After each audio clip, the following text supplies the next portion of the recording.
The day my lawyer told me to call my parents and lie to them, I thought he had lost his mind. "Tell them you lost the 20 million, he said calmly. I stared at him across the polished conference table. Why would I do that? That money is my entire inheritance. He leaned back in his chair, folded his hands, and said something that made my stomach drop. Because if they think the money is gone, they'll finally show you who they really are. At first, I refused. My parents loved me. They had always supported me. But my lawyer insisted. He had discovered something strange in my father's financial records. Something that suggested my family wasn't celebrating my success. They were waiting for my money. And what happened after that phone call proved he was right. My name is Daniel Carter, and 6 months ago my life changed overnight. My grandfather, Richard Carter, passed away at the age of 87. He had built a massive real estate empire across Texas and California. Office towers, apartment complexes, shopping centers, you name it. Everyone expected the fortune to be divided between my father and my uncle. But when the will was read, the entire room went silent. My grandfather left $20 million to me. Not my father. Not my uncle. Me. I was 32 years old, working as a financial analyst in Dallas. I had a normal life, a small apartment, and a used Honda. Suddenly, I was the primary heir to a fortune. My father, Robert Carter, forced a smile that day. My mother hugged me tightly and said, "Your grandfather always believed in you." But something about the room felt off. My uncle barely spoke to me after that. My father suddenly started calling me every day, asking about investment plans. And my mother kept reminding me how much the family had sacrificed for me growing up. At first I thought they were just excited. Then the requests started. My father wanted me to invest $5 million into a business opportunity with one of his friends. My uncle asked for a loan to save his failing construction company. My mother suggested buying a luxury house for the whole family. Every conversation somehow circled back to my inheritance. It made me uncomfortable, so I hired a lawyer to help manage the estate. That's when I met Michael Lawson. Michael was a quiet, sharp attorney who had handled my grandfather's legal work for years. After reviewing the estate documents and some financial records, he asked me a strange question. "Daniel, have your parents asked about the money yet?" I laughed. Every day. He didn't laugh. Instead, he slid a folder across the desk.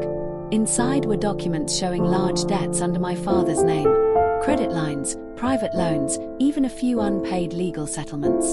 The total? Almost $18 million. My father was drowning in debt. And suddenly my inheritance made a lot more sense. Michael looked at me seriously. "Your grandfather knew this." I felt a chill run through my body. So he left the money to me instead of my father. Michael nodded slowly. "And if your father gets access to it, Daniel, it will disappear within a year." That was the moment my lawyer told me to make the phone call. I sat in my car outside my apartment for almost 20 minutes before dialing my parents. My hands were shaking. Lying to them felt wrong. But Michael had been very clear. "We need to know their true intentions," he said. "And this is the fastest way." Finally, I pressed call. My mother answered immediately. "Daniel. Sweetheart. I was just telling your father we should all go look at that beach house this weekend." I swallowed. "Mom, something happened." Her voice changed instantly. "What's wrong?" I lost the money." Silence. A long, heavy silence. Then my father grabbed the phone. "What do you mean you lost it?" "I trusted an investment manager," I said. "The money is gone. Almost all of it." For a moment neither of them spoke. Then my father exploded. "Are you kidding me?" I had never heard him yell like that before. "That money was supposed to fix everything," he shouted. My heart stopped. "Fix everything? You irresponsible idiot," he continued. "Do you know how much pressure you've put this family under?" My mother's voice came back on the line, but it wasn't comforting. It was cold. "You've always been careless with money," she said quietly. I felt like someone had punched me in the chest.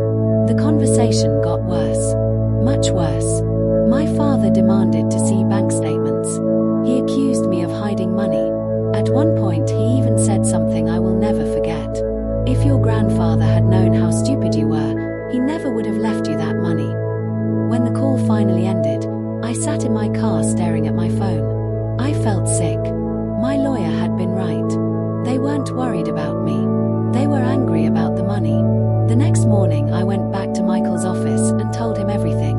He nodded slowly. Exactly what I expected. Then he showed me the second folder. And this time, the information inside shocked me even more. Because my father hadn't just been waiting for my inheritance. He had already been planning how to take it. Michael opened the folder and pointed to several documents. These are loan agreements, he explained. My father had signed multiple contracts with private lenders over the past 2 years. Each one had the same condition. When my grandfather died, the debt would be repaid using family assets. My inheritance.